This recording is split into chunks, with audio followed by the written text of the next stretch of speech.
ఈరోజు ధ్యానం కొరకు యోబు గ్రంథం 41వ అధ్యాయం. దేవుడు సృష్టించినటువంటి జీవులు ఉన్నాయి. వాటిలో రెండిటి గురించి చాలా వర్ణనాతీతముగా వర్ణిస్తున్నారు. 40 అధ్యాయం కానీ 41వ అధ్యాయం కానీ మనకు తెలియనటువంటి రెండు ఒక అద్భుతమైన మహాబలమైన గొప్ప జీవులు జంతువుల గురించి చెప్తున్నాడు ఆయన. మొట్టమొదటిది నీటి గుర్రం గురించి చెప్పారు. అది ప్రస్తుత కాలంలో ఉన్నది అన్నట్లుగా లేదు, బహుశా అప్పుడు ఉండేదేమో. రెండోది పెద్ద చేపట, అది చేప కాకపోవచ్చు, తిమింగలము అయి ఉండొచ్చు, లేకపోతే ఒక పెద్ద మొసలి అయి ఉండొచ్చు. ఏంటో వివరంగా లేదు కానీ బహుశా మొసలిలో పెద్ద మొసలి అయి ఉండొచ్చు అనేటువంటి భక్తుల యొక్క ఆలోచన.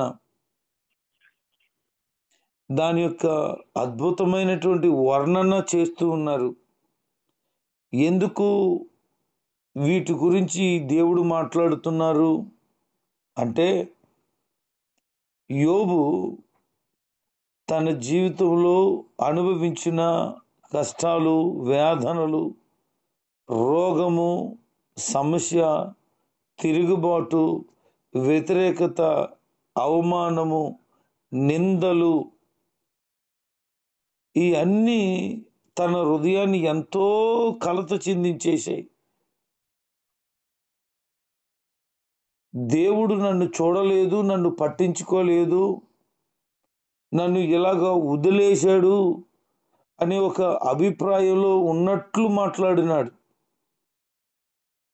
అవన్నీ విన్న దేవుడు యోబుకి చెప్పాలనిసినటువంటి ధైర్యం కలిగిన మాటలు, ఆదరణ కలిగించే మాటలు చెప్తున్నాడు.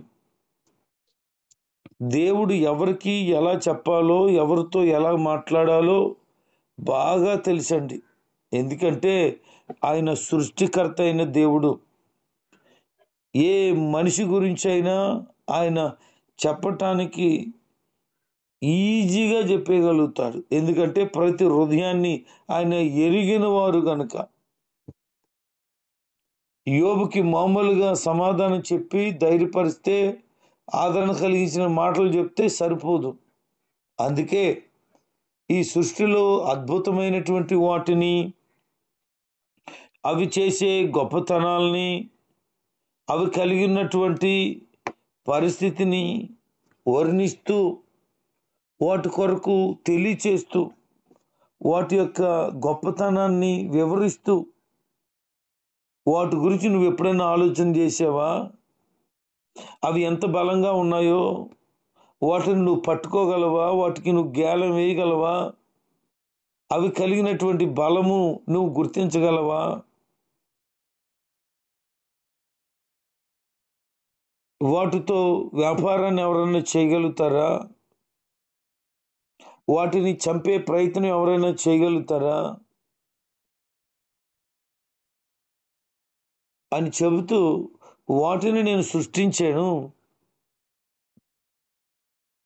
వాటి బలాన్ని నేను అనుగ్రహించాను, వాటి పట్ల నేను ఎంతో శ్రద్ధ చూపిస్తున్నాను అని యోబుకి అర్థమయ్యేలాగా చెప్తున్నారు ఆయన. దేవుడు సృష్టించినటువంటి ఇటువంటి జీవుల ఎదుట నిలబడేటువంటి దమ్ము, ధైర్యము ఏ వ్యక్తికి లేదండి. వాటి ముందు నిలబడలేరు. ఎందుకనంటే అవి మనిషి కనబడితే, ఒక జీవి కనబడితే ఉండనియ్యవు. అలాంటి బలమైన జీవులు. మరి నేను సృష్టించిన వాటి ముందే నువ్వు నిలబడలేవే, నా ముందు నిలబడాలని, నా వాదన వినిపించేస్తానని, నా విషయాన్ని ఏంటో తేల్చుకుంటానని మాట్లాడుతున్నావే అని యోబుకి చెప్తున్నాడు ఆయన. యోబు, నేను నా దేవునితో వాదనంతా కూడా వినిపించుకుంటాను, ఆయనతో నేను గొడవకు దిగుతానని మాట్లాడారు కదా. ఆ మాటలను విన్న దేవుడు,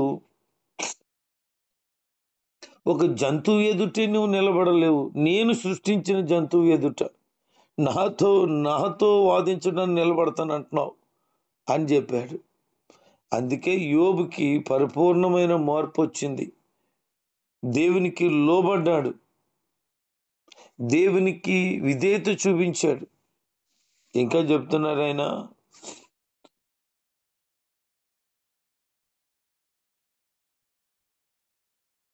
నా ఎదుట నిలవగలిగిన వాడెవడు,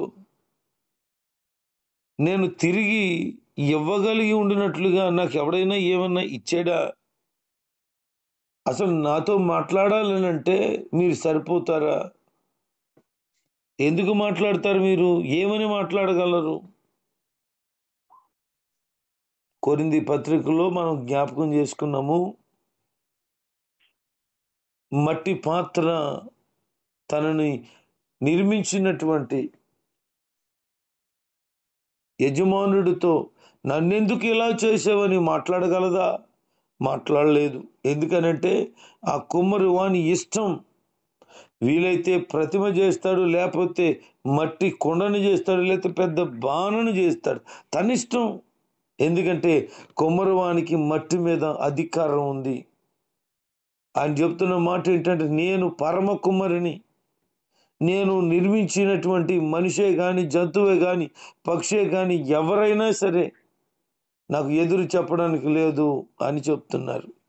కొన్నిసార్లు నీ జీవితంలో కలిగిన కష్టాలకి, బాధలకి, దేవుడు నన్ను ఎందుకు ఇలా వదిలేశాడు, దేవుడు నాకు ఎందుకు అన్యాయం చేశాడు, దేవుడు నన్ను ఎందుకు ఇలా బడి చేశాడు, దేవుడు ఎందుకు ఇలాంటి వాళ్ళకి ఇచ్చి పెళ్లి చేశాడు, దేవుడు ఎందుకు ఇలాంటి కొంపలో నన్ను ఉంచాడు, ఎందుకు ఇలాంటి పేదోళ్ళ ఇంట్లో నేను పుట్టాను, లేదా ఇలాంటి కులంలో నేను ఎందుకు పుట్టానని నీకు చాలా ప్రశ్నలు రావచ్చు. ఎన్ని ప్రశ్నలు వచ్చినా ప్రశ్నలన్నిటికీ సమాధానం ఒకటే, ఆయన ఇష్టం. నువ్వు కావాలని పుట్టలేదు, ఆయన నిన్ను ఈ భూమి మీదకు పంపించాడు. దేనినైనా సరే దాని రూపానికి ఇచ్చాడు, దేనినైనా దాని యొక్క ఉద్దేశ ప్రకారంగా కాక దేవుని ఉద్దేశ ప్రకారంగా చేశారు. ఇప్పుడు నువ్వు ఆయన బిడ్డవై ఆయనకు లోబడి ఉండగలిగితే, నువ్వు ఎందుకు నిర్మించబడ్డావో, ఎందుకు సృష్టించబడ్డావో ఆ యొక్క ఉద్దేశము నీ పట్ల తప్పక నెరవేర్చబడుతుంది. అయితే నువ్వు తెలియాల్సినటువంటి, తెలుసుకోవాల్సిన విషయం ఏంటి అని అంటే, సృష్టించిన సృష్టికర్త నిన్ను ఎందుకు సృష్టించాడో తెలుసుకుంటే నీ జీవితం ధన్యంగా మారుతుంది.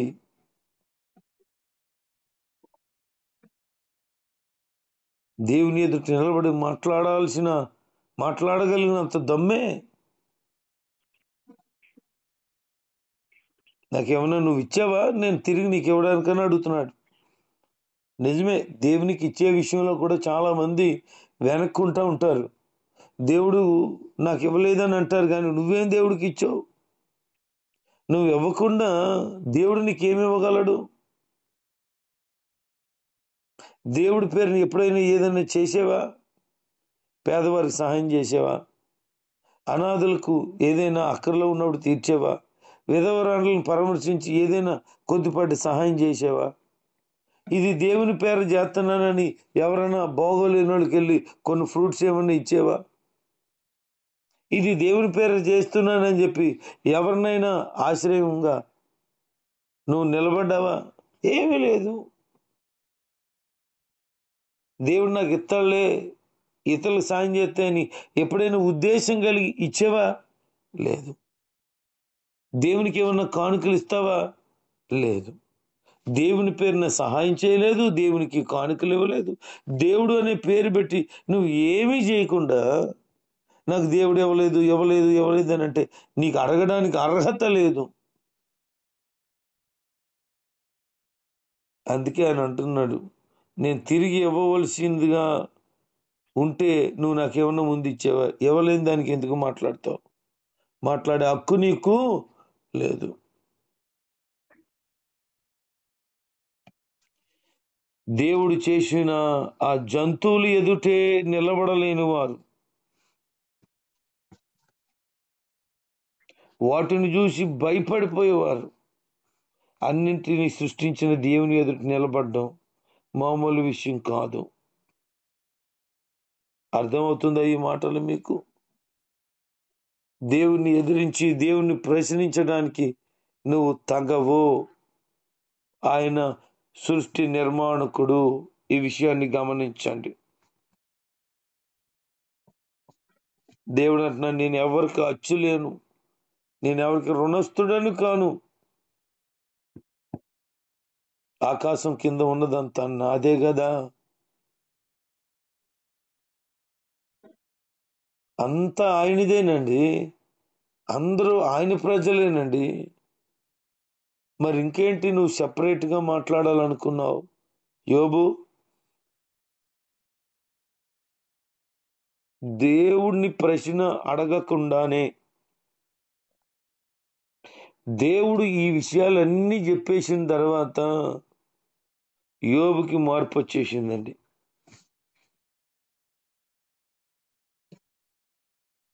ఆ జంతువు గురించి ఇంకా చెప్తున్నాడు, అది భయం లేని జీవట, అది భయం లేనిది. గర్వంగా ఉన్న వాటన్నిటికీ రాజు అంటది.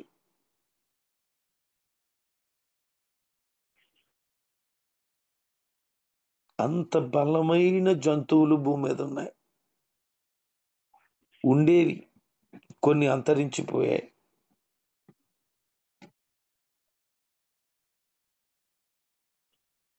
తన స్నేహితులు కూడా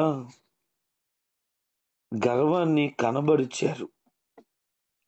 కొన్ని మాటలు గర్వపు మాటలు మాట్లాడారు. అందుకే యోబుకి తన స్నేహితులకు కూడా కావలసిన వడ్డన అద్భుతంగా చేశాడు ఆయన. మీరు గర్వంతో మాట్లాడిన మాటలు, పొగరబోత్తనంతో చెప్పినటువంటి విషయాలు, ఇప్పుడు సమాధానం చెప్పండి. మీరేదో కలిగి ఉన్న వాటిని బట్టి, మీరేదో కలిగి ఉన్న నీతిని బట్టి, కలిగి ఉన్న కొద్దిపాటి యథార్థతను బట్టి మేమింత కాదు అంత కాదని మాట్లాడేరే. గర్వించిన వాటన్నిటికీ రాజు అది. అదే లేకుండా పోయింది. మీరెంత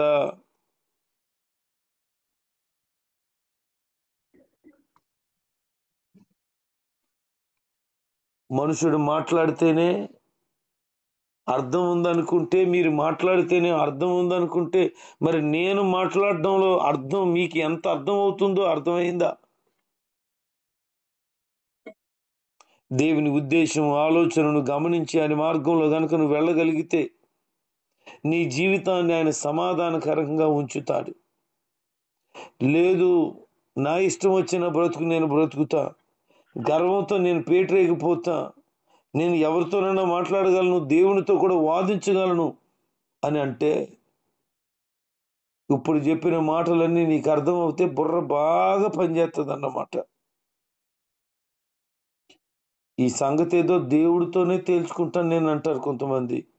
దేవుడి సంగతి తేల్చేస్తాను అంటారు. ఏంటి దేవుడి సంగతి తేల్చేసేది? నువ్వు ఏం తేల్చేస్తావు దేవుడి సంగతి? అసలు దేవుడు అనే పేరు వింటేనే గుండె దడబడుతుంది నీకు. ఆయన యొక్క ఉనికిని, ఆయన యొక్క ఔన్నత్యాన్ని నువ్వు గమనించగలిగితే అసలు నువ్వు ఎంత అనంత కోటి విశ్వంలో నువ్వెంత, అసలు నీకు బుర్ర పనిచేస్తుందా? దేవుడి మీద నేరాలు వేసుకుంటూ, నిందలు వేసుకుంటూ నా బ్రతుకు ఇలా ఉందని మాట్లాడుతూనే ఉన్నావు తప్ప ఇప్పటికైనా మార్పు లేని జీవితాన్ని జీవిస్తున్నావు. మార్పు చెందు. దేవునికి పరిపూర్ణంగా నీ హృదయాన్ని అప్పగించేసుకో. దేవుని ఉద్దేశం, ఆలోచన గమనించేటువంటి వ్యక్తిగాను ఉండాలి.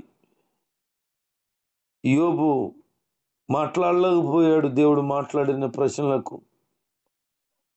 తన జీవితాన్ని సరి చేసుకుంటూ ఉన్నాడు. ప్రియ దేవుని బిడ్డలారా, నీ జీవితంలో గర్వం ఉందా? విడిచిపెట్టు. పాపం ఉందా? విడిచిపెట్టు. మోసాలు ఉన్నాయా? విడిచిపెట్టు. అన్యాయం చేసి బతుకుతున్నావా? విడిచిపెట్టు. అనవసరంగా వడ్డీకి వ్యాపారాలు చేసుకుని నీ జీవితాన్ని పాడు చేసుకుంటున్నావా?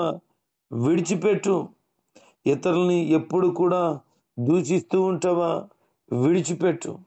ఇతరుల ఆస్తులను లాక్కోవడానికి ప్రయత్నాలు చేస్తున్నావా? విడిచిపెట్టు. అబద్ధపు బ్రతుకుతున్నావా? విడిచిపెట్టు. మంచోడినన్నట్టు నటిస్తూ బ్రతుకుతున్నావా? మనసు మార్చుకో. నీలో లోపాలు ఉన్నాయి, ఆ లోపాలన్నీ కూడా సవరించుకో. దేవుని ఎదుట నిలబడేటువంటి వ్యక్తి ఎవరైనా సరే ఎలా ఉండాలని కోరుకుంటున్నాడో తెలుసా? దేవుడు సిగ్గుపడనక్కర్లేనటువంటి పనివారై ఆయన ఎదుట నిలబడగలగాలని సెలవిస్తున్నాడు. కలంకమైనను, మడతైనను, మచ్చైనను మరి ఎట్టిదైనను లేక నిర్దోషమైనది గాను, పరిశుద్ధమైనది గాను, శ్రేష్టమైనది గాను దేవుని ఎదుట నిలబడాలని ఆయన ఆరాటపడుతున్నాడు. అందుకే తను అప్పగించుకున్నాడు అని చెప్పబడింది. దేవుని ఎదురు నిలబడాలి అని అంటే ఇట్టి పరిశుద్ధత, యోగ్యత కలిగిన జీవితాన్ని నువ్వు కలిగి ఉండాలి. ఆయనతో వాదించడానికి కాదు నువ్వు నిలబడవలసినది. ఆయనకు లోబడితే గొప్ప జీవితాన్ని ఇస్తాడు. అందుకనే ఆయన ఎదురు నువ్వు నిలబడగలగాలి. నెబుకద్నెజరు ఎలాంటి శాసనాన్ని చేశాడు? వెళ్ళండి, ఇశ్రాయేలు దేశానికి వెళ్ళి అక్కడ ఉన్నటువంటి బాలులను చెరగొని తీసుకురండి. రాజవంశంలోను ఉన్నతమైన పరిస్థితులను కలిగి ఉన్న బ్రతుకులలోను అన్ని విషయాల్లో ప్రావీణ్యత కలిగిన వారుగా ఉండేటట్లుగా, నా ఎదుట నిలవదగిన వారుగా ఉండేటట్లుగా బాలులను తీసుకురండి. వారు కలిదీల భాష నేర్పించండి. 3 సంవత్సరాల ట్రైనింగ్ ఇవ్వండి. ఆ తర్వాత నా ఎదుట వారు నిలబడతారని నెబుకద్నెజరు తెలియచేస్తే అటు విధంగానే తీసుకొచ్చారు. అందులో షడ్రక్, మేషక్, అబేద్నెగోలు, దానియేలు ఉన్నారు. వాళ్ళు 3 సంవత్సరాల ట్రైనింగ్ అనంతరం రాజు ఎదుట నిలవ తగిన వారుగా ఉన్నారట. ఈరోజు దేవుని ఎదుట నువ్వు నిలవ తగిన వ్యక్తిగా ఉండటానికై యథార్థత, ప్రార్థన జీవితం, భక్తి జీవితాన్ని కలిగి ఉండాలి.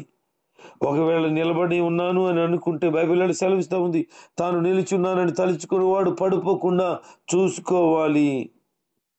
బుద్ధి కలిగిన కన్నికలు, బుద్ధి లేని కన్నికలు తలుపు దగ్గర ఉన్నారు. అయితే బుద్ధి లేని వారు నిలబడలేక వెళ్ళిపోయారు. ఎందుకంటే వారు సిద్ధపడి రాలేకపోయారు. ఈరోజు దేవుని ఎదుట నువ్వు నిలబడగలగాలంటే ఆత్మ సంబంధమైన సిద్ధపాటు కలిగి పరలోక రాజ్యాన్ని సొంతం చేసుకోగలిగిన ఆత్మస్థైర్యముతో నీ జీవితాన్ని కట్టుకుంటూ ముందుకు సాగగలిగితే తప్పక నీ జీవితము ధన్యకరంగా ఉంటుంది. ప్రియ దేవుని జనాంగమా, దేవుని ఎదురు నిలబెట్టుకోవాలని ఆయన ఆశపడుతుంటే నువ్వు మరొక విషయానికి నిలబడాలని ఆలోచన కలిగి ఉన్నావు. ఆయన ప్రశ్నించడానికి కాదు నువ్వు నిలబడవలసింది. నీ బ్రతుకంతా శ్రేష్టంగా బ్రతికి ప్రభునామ మహిమార్థంగా జీవించి ఆయన ఎదుట నిలబడినప్పుడు ఘనత కొరకు నిలబడగలగాలి. ఈ మాటలు అర్థమవుతున్నాయా? దైవజనుడు బిల్లీ గ్రాహం గారు ఒకరోజు ఇటువంటి కళను అన్నారట. ఆ కళ ఏంటంటే పరలోక రాజ్యాన్ని గేటు దగ్గర నిలబడ్డాడట. దేవదూత వచ్చిందట. ఎవరు నువ్వు? నేను బిల్లీ గ్రాహం. ఏంటి ఇక్కడికి వచ్చావు? పరలోక రాజ్యానికి వచ్చాను. ఎందుకు పరలోక రాజ్యంకి వస్తున్నావు నువ్వు? పరలోక రాజ్యానికి నీకు పర్మిషన్ లేదు అని చెప్పారట. నేను డాక్టర్ బిల్లీ గ్రాహం అంటారు నన్ను. ప్రపంచమంతా సువార్త చేత నింపిన వ్యక్తిని నేను.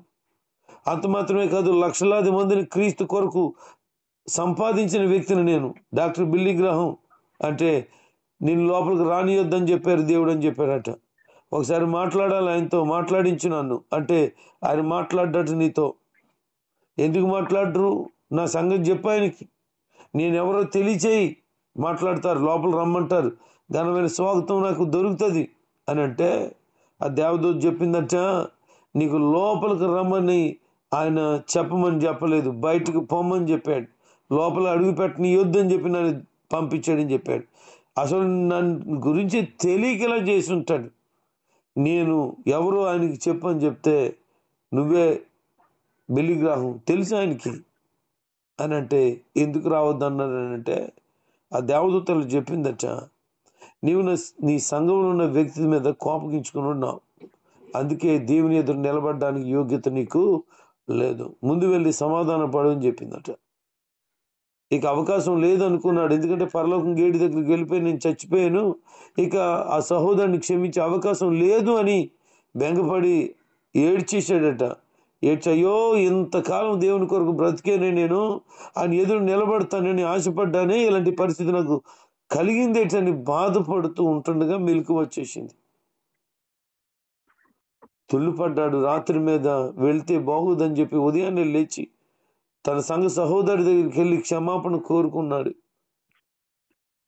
అప్పుడు మరలా తన హృదయం సమాధానం చేత నింపబడింది. ప్రియులారా, దేవుని ఎదుట నిలబడాలంటే నీలో ఎటువంటి కోపం, ద్వేషం, అసూయ, పగ, పాపం, అపవిత్రత, చెడు, మోసం, అన్యాయం, దొంగతనం ఏమీ ఉండకూడదు. నీతిగా నువ్వు ఉండగలగాలి. అలా ఉండగలిగితే దేవుని ఎదుట నిలబడగలిగిన యోగ్యతను నువ్వు సంపాదించుకోగలుగుతావు. కనుక అట్టి ధన్యత భాగ్యాన్ని నువ్వు పొందుట కొరకు, దేవుని ఎదుట నిర్దోషిగా నిలబడుట కొరకు ప్రభు నీ కోసము సిలువలో రక్తాన్ని కార్చారు. నీ పాపపు శాపపు జీవితాన్ని పరిశుద్ధపరిచి నీతిమంతుడిగా నిన్ను తీర్చిదిద్దారు. కనుక నీతిలో ప్రభువులో సాగిపోతూ యథార్థమైన జీవితాన్ని జీవించి బ్రతుకు ఉన్నంత కాలం కూడా పరిశుద్ధమైన జీవితాన్ని జీవిస్తూ ఆయనలో ముందుకు సాగగలిగితే ఆయన ఎదుట నీవు నిలబడగలిగిన ధన్యత పొందుకుంటావు. అటు విధంగా నీ జీవితాన్ని కట్టుకో. ప్రభులో నీ వాదన వినిపించుకోక ప్రభులో నీ రోదన వినిపించుకొని నీ జీవితాన్ని మార్పు చేసుకొని మరింత దేవునికి సన్నిహితంగా బ్రతకాలని దైవజనుడిగా తెలియజేస్తున్నాను. దేవుడి మాటలు దీవించి మిమ్మల్ని ఆయన ఎదుట నిర్దోషులుగా నిలబెట్టుటకు సహాయం చేయనుగాక. ఆమేన్.